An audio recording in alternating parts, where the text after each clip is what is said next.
Hi guys, welcome back to golden leaf. അപ്പോൾ ഞാൻ പറഞ്ഞില്ലേ നമ്മളെ ഗ്ലാസ് ബാംഗിൾസ് നമ്മൾ സ്റ്റോക്ക് ചെയ്തിട്ടുണ്ട്. Different variety, different patterns, different കളേഴ്സിലൊക്കെ. അപ്പോൾ അടുത്തൊരു പാറ്റേൺ നമുക്ക് കണ്ടാലോ. അപ്പോൾ ഇതാണ് നമ്മുടെ ബാംഗിൾസ് വന്നിട്ട്.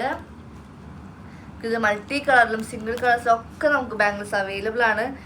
ബാംഗിൾസിൻ്റെ ഹൈലൈറ്റ് എന്ന് പറയുന്നത് ബാംഗിൾസിൻ്റെ ഫ്രണ്ടിലായിട്ട് ഡോട്ട് ഡിസൈനാണ് കൊടുത്തേക്കുന്നത്. നമ്മൾ ഫുള്ളി ഡോട്ട് ആയിട്ടുള്ള ഡിസൈൻസാണ് കൊടുത്തേക്കുന്നത്. ഇതിന് നമുക്കൊരു ബ്ലൂ വരുന്നുണ്ട്, മറൂൺ വരുന്നുണ്ട്, യെല്ലോ വരുന്നുണ്ട്, പർപ്പിൾ വരുന്നുണ്ട്, ഗ്രീൻ ഉണ്ട്, റെഡ് ഉണ്ട്, മൾട്ടി കളർ ഉണ്ട്. ഒരുപാട് ഷെയ്ഡ്സിൽ നമുക്ക് ഈ ബാംഗിൾസ് അവൈലബിൾ ആണ്. അപ്പോൾ ഇതിന് റിച്ചായിട്ട് ഗ്ലാസ് ബാംഗിൾസ് നമുക്ക് അടുത്തൊരു ഓപ്ഷൻ ഉണ്ട്, ഞാൻ കാണിച്ചു തരാം. ഒരു ഓപ്ഷൻ വന്നിട്ട് ബാംഗിൾസിൽ ഗോൾഡൻ കളർ സ്റ്റോൺ കൊടുത്തിട്ടുള്ളതാണ്. ഇതാണ് നമ്മുടെ ബാംഗിൾസ് വന്നിട്ട് റെഡിൽ ഗോൾഡൻ കളർ സ്റ്റോണാണ് കൊടുത്തേക്കുന്നത്. ഇത് നമുക്ക് ഒരുപാട് കളേഴ്സിൽ അവൈലബിൾ. റെഡിൽ, ബ്ലൂവിൽ, ഗ്രീനിൽ, മറൂണിൽ, യെല്ലോയിൽ, മൾട്ടി കളറിൽ, പർപ്പിളിൽ ഒരുപാട് കളേഴ്സിലുണ്ട്. എല്ലാ കളേഴ്സിലും ഗോൾഡൻ കളർ സ്റ്റോൺ വെച്ച് ഡീറ്റെയിൽഡ് ആയിട്ട് കൊടുത്തിട്ടുണ്ട് വർക്ക്. അപ്പോൾ നല്ല വെറൈറ്റി കുപ്പികൾസ് ഗ്ലാസ് ബാംഗിൾസ് നോക്കുന്നവർക്കൊക്കെ നല്ല ഓപ്ഷൻ ആയിരിക്കും. അപ്പോൾ ഷോപ്പ് ഷാർജ റോളയിലാണ്. അപ്പോൾ അത് പർച്ചേസ് ചെയ്യാനുള്ള നമ്പർ ഞാൻ താഴെ കൊടുത്തിട്ടുണ്ട്. അപ്പോൾ താങ്ക് യു.